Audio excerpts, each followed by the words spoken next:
Drake just took the biggest L of his career, and the whole world saw it happen live. What was supposed to be just another Super Bowl halftime show turned into a cultural funeral for Drake's spot at the top.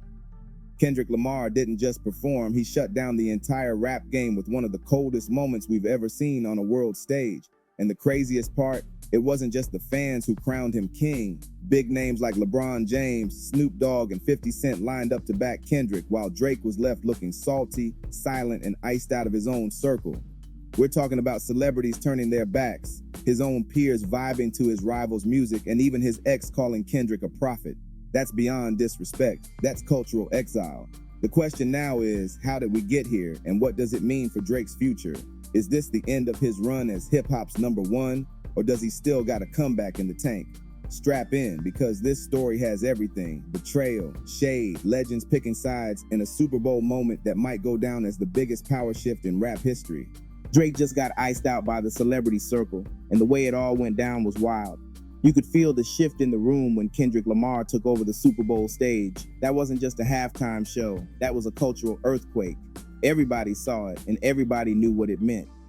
Big names like LeBron James, 50 Cent, and even Boosie jumped in to let the world know exactly where they stood. And spoiler, it wasn't with Drake. It's like the hip-hop gods aligned, and Drake ended up on the wrong side of history in real time. The energy shifted heavy, and the way people reacted made it clear. This beef wasn't just rap, it was personal, it was messy, and it was way bigger than music. LeBron James didn't waste no time either. He's been Team Kendrick ever since he and Drake fell out years ago, and the man made sure everybody saw him hyping Kendrick up. As soon as Kendrick started performing, LeBron went on Instagram posting clips, adding his reactions and putting fuel into the fire with his usual shade. He hit the timeline with Bart Scott's famous "Can't Wait" voice and doubled down on it like he couldn't care less about keeping peace with Drake. To Drake, that was disrespect on a whole other level. LeBron wasn't just picking a side, he was throwing his weight around, backing Kendrick with the type of energy that gets under somebody's skin for real. Drake reportedly tried to stop Kendrick from performing Not Like Us at the Super Bowl, but LeBron hyping it up was the nail in the coffin. And then came the pettiness. Drake had his longtime mouthpiece DJ Academics drop some messy gossip about LeBron. Out of nowhere, Academics started spilling tea about LeBron's alleged hookups with escorts trying to stain his image. That's when things got ugly. Instead of focusing on music, the beef spilled over into people's personal lives, and that's where Drake lost even more support. Fans didn't like it. It felt desperate, like he couldn't match Kendrick's performance, so he tried to throw mud instead. It was messy, and the internet let him know real quick. Drake was moving like somebody who couldn't take the L. Meanwhile, Snoop Dogg stood tall for Kendrick, even though Snoop and Kendrick had a little clash earlier in 2024 over the whole Drake situation. Snoop didn't hesitate when it came time to show love. He literally filmed himself cheering Kendrick on at the Super Bowl, yelling, "That's gangster. Get him, Doc." You could feel the loyalty. For Snoop, it was about the culture. He wasn't playing politics. He was giving Kendrick his flowers on the biggest stage in the world. And the fans loved it. That video of Snoop hyping Kendrick up went viral instantly, adding more pressure on Drake's shoulders. If Snoop Dogg is rocking with Kendrick like that, how could Drake possibly counter it? But of course, drama never stays one-sided. DJ Academics, once again playing defense for Drake, went on his live stream and tore into Kendrick like he had a personal vendetta. He clowned Kendrick's diamond necklace, mocked the stage design, and even said the performance was just fake hype for PG Lang, Kendrick's brand. He wasn't just coming for Kendrick, he came for the fans too, saying people were worshiping Kendrick like he was a god without even thinking for themselves. But here's the thing, the harder Academics pushed, the worse it looked. Instead of dragging Kendrick down, it made Drake look pressed, like he couldn't let the shine happen without trying to kill the vibe. Fans weren't impressed. They saw it for what it was, desperation. Even Boosie couldn't stay quiet. He tried to slide in with some subtle shade, congratulating Kendrick, but adding that Louisiana had enough stars to put together their own halftime show. Basically, he was salty his state wasn't represented. But then he pivoted to Drake, saying he could only imagine how Drake must have felt watching Kendrick dominate solo when Drake had built his empire off features and collabs. Boosie even posted about it, pointing out that Drake helped launch so many careers, only to have Kendrick step up alone and snatch the spotlight. That cut deep. Coming from Boosie, it wasn't just shade, it was truth hitting Drake right in the chest. And just when things couldn't get messier, fans jumped in with their own takes. One user blasted Drake, saying, "If I was Drake, nobody would ever get a feature from me again." Another added, "The loyalty's dead." Even streamer Kai Cenat threw shade, saying the whole halftime show was fake and that the NFL added crowd noise just to make it sound better. Whether that's true or not, the point is, it got people talking, and every conversation circled back to one fact: Kendrick outshined Drake in front of the entire world. Drake tried to clap back in the pettiest way possible. He liked a video shading Kendrick, trying to play it off subtle, but fans caught it fast. The passive-aggressive energy was heavy and people saw right through it. On top of that, Drake's own OVO crew was spotted all the way in Australia, eyes glued to Kendrick's performance. The crazy part? Drake himself wasn't there, and his silence spoke louder than anything academics or his supporters were saying. For somebody who built his career on staying loud, that quietness was deafening. Even celebrities outside of rap were chiming in. Comedian Marlon Wayans posted, "Damn, I gotta call and check on my ninja Drake," like he could feel the pain through the screen. Tyga got caught vibing to Kendrick's set like he forgot which side he was supposed to be on. And fans didn't let him slide either, reminding the world of his controversial past with Kylie Jenner, who Drake was once linked to too. That connection made the whole situation even messier.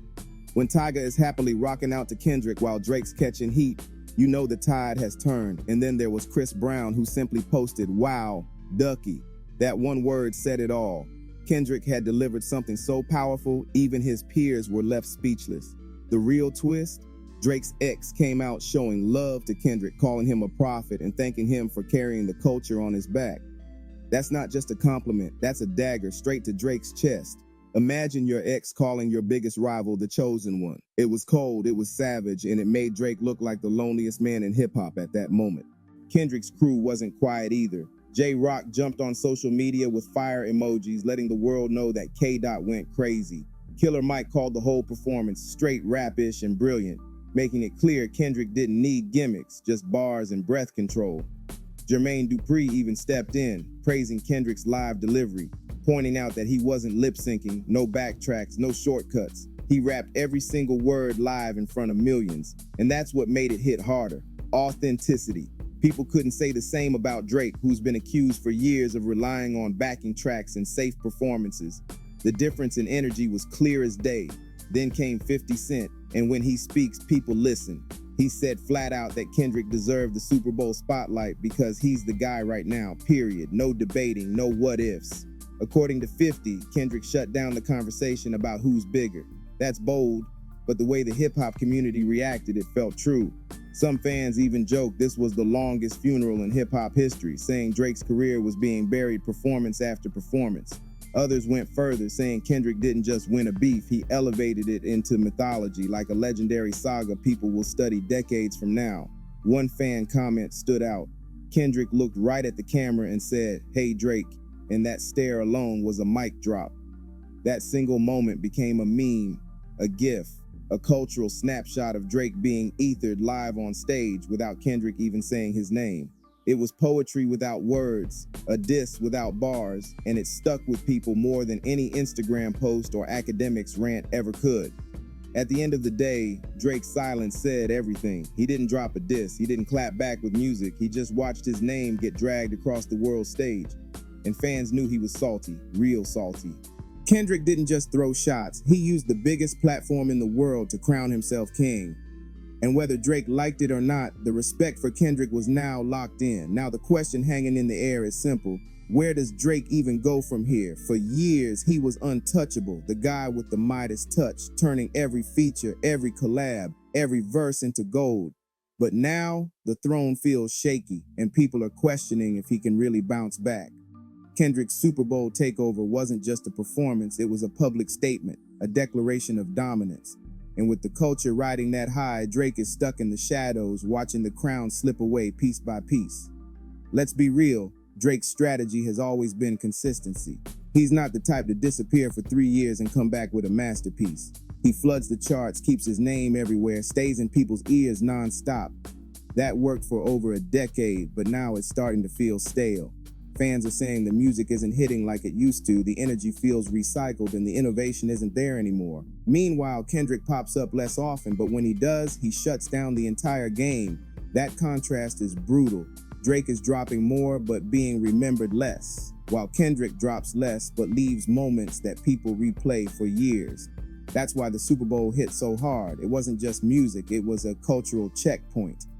Drake's silence after the halftime show has only made people talk more.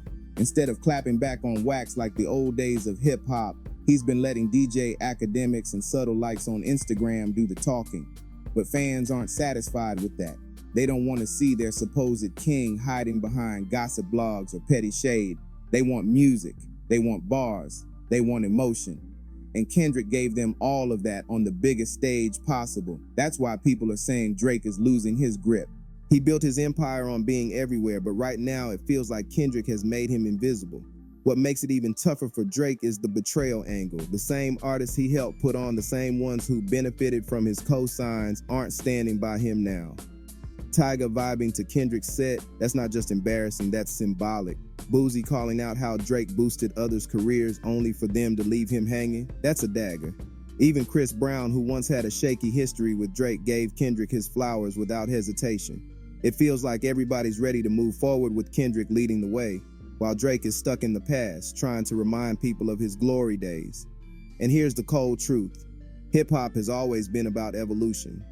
From the golden age to the 2000s to now, the ones who survive are the ones who adapt. Kendrick has reinvented himself with every project, from Good Kid, Massachusetts, AD City to Pimp a Butterfly to Damn to Mr. Morale and the Big Steppers. Each one showed growth, risks, and a new layer of artistry. Drake, on the other hand, has been criticized for playing it safe. Same flows, same formulas, same subject matter. Sure, it sells, but the cultural weight, it's fading. And that's why Kendrick's win at the Super Bowl feels so defining. It wasn't just a show, it was proof of who's truly evolving with the culture. The internet made things worse for Drake too. Memes exploded, painting him as the salty ex watching his replacement shine. That clip of Kendrick's stare into the camera became legendary overnight, used everywhere to troll Drake. And Drake's passive-aggressive behavior, liking shady posts instead of dropping actual music, just fueled the narrative that he's bitter. The more quiet he stayed, the louder the jokes got. It's a bad spot for an artist who used to control the internet with every drop. And let's not forget the money side of things. Drake has been running stadium tours, stacking cash, and flexing his superstar status, but numbers don't always equal respect. Fans are starting to say he's out of touch, he's not hungry anymore, he's comfortable. Kendrick, though, brought hunger to that Super Bowl stage. Every word, every move felt like he was fighting for the culture, not just his own pockets. That passion is what resonates, and it's why people are calling him the king right now. Respect in hip-hop isn't just about sales, it's about authenticity, and Kendrick showed it in front of millions. Drake's biggest problem right now might be timing. If he drops music too soon, it'll look like he's scrambling, reacting to Kendrick instead of leading the way. If he waits too long, he risks fading even further into the background while Kendrick basks in the spotlight. Either way, the pressure is on him heavy. The fans want to see if he still has that edge or if he's going to keep hiding behind academics and passive shade. And let's be honest, nobody's tuning in for gossip. They want bars, and Drake hasn't given them a defining moment in years. Meanwhile, Kendrick's camp is doubling down on the victory lap. J-Rock, Killer Mike, and the whole TDE family are standing tall, reminding the world that this wasn't just a halftime show, it was a takeover. With every cosign and every repost, they're cementing the idea that Kendrick is the chosen one right now. And Drake, he's not getting that same public love. His own circle looks quiet. His OVO team is nowhere near as loud in defending him. And that silence speaks volumes. What makes this sting worse for Drake is that the streets are talking different now. People used to debate Drake's greatness, compare him to legends, argue about his spot in the culture. But after this Super Bowl moment, the conversation has shifted. It's no longer about whether Drake is on top. It's about whether he even belongs in the conversation of the top tier anymore. That's a brutal change, and one performance was enough to cause it. And here's the wildest part. Kendrick didn't even diss Drake directly on that stage. He didn't need to. His presence, his performance, and that unshakable stare into the camera said everything without a single bar. That's how you know the tables have turned. When your rival can dominate without even mentioning your name, that's when you realize the culture already made up its mind. Drake doesn't just have to drop a hit. He has to shift an entire narrative, and that's not an easy task at this point in his career.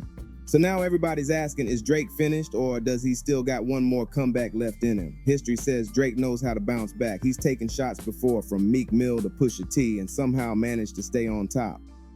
But this moment with Kendrick feels different. It's not just a diss track battle, it's cultural momentum, and right now the whole wave is moving against him. Fans, celebs, and even casual listeners are calling Kendrick the undisputed king. And every day Drake stays quiet, the crown gets further out of reach. The crazy part is, Drake still has all the tools. He's got the fan base, he's got the resources, he's got the catalog. But people don't just want another chart topper, they want honesty, they want rawness, they want to hear the struggle again. That's what Kendrick gave them on that stage, real energy, no gimmicks. If Drake wants to match that, he can't just drop another club anthem or love ballad. He needs to dig deep, tell his story, and show vulnerability in a way he hasn't in years. Otherwise, no matter how many streams he racks up, the culture won't care. Look at what fans are saying online. It's not just about numbers anymore. One comment straight up said, Drake feels like a pop star now, not a rapper. That's harsh, but it reflects the mood. Kendrick just gave people one of the most hip-hop halftime shows ever. And in comparison, Drake's brand feels watered down. He built his empire on balancing rap and pop, but now that balance is looking shaky. Hip-hop wants something raw, and Kendrick is delivering it while Drake's caught looking polished and out of touch. What's even more brutal is the way people are turning his own history against him.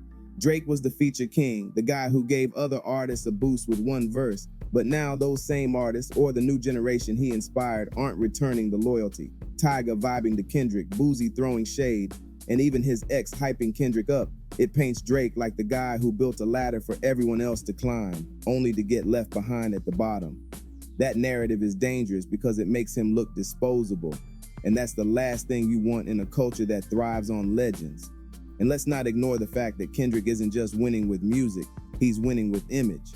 Kendrick is seen as the prophet, the voice of the people, the one carrying culture on his back.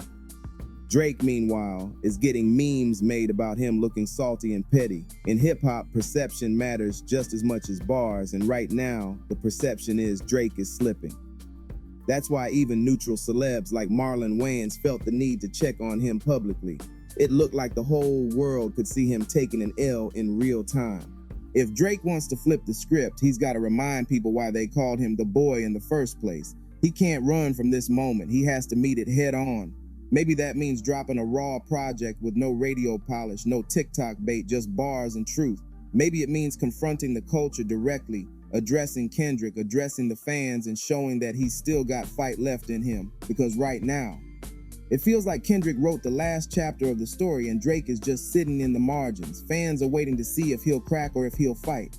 Some believe this could push him to create his best work in years, while others think it's the beginning of the end. And that's the beauty of hip-hop. Nothing is ever final until the music drops. But one thing's for sure, if Drake stays silent too long, the narrative is locked. Kendrick will officially be crowned the king, and Drake will go down as the guy who couldn't handle the shift. The beef has gone beyond lyrics. It's about legacy now. Kendrick just stamped his forever moment on the world stage, and Drake has to respond with something that matters, something unforgettable. Otherwise, this won't just be a temporary L. This will be the turning point where hip-hop historians say, yeah, that's the moment Kendrick took the crown. And when it comes to culture, that crown isn't about numbers, it's about respect. So here's the real cliffhanger. Will Drake rise from the ashes, or is this the start of his fade out?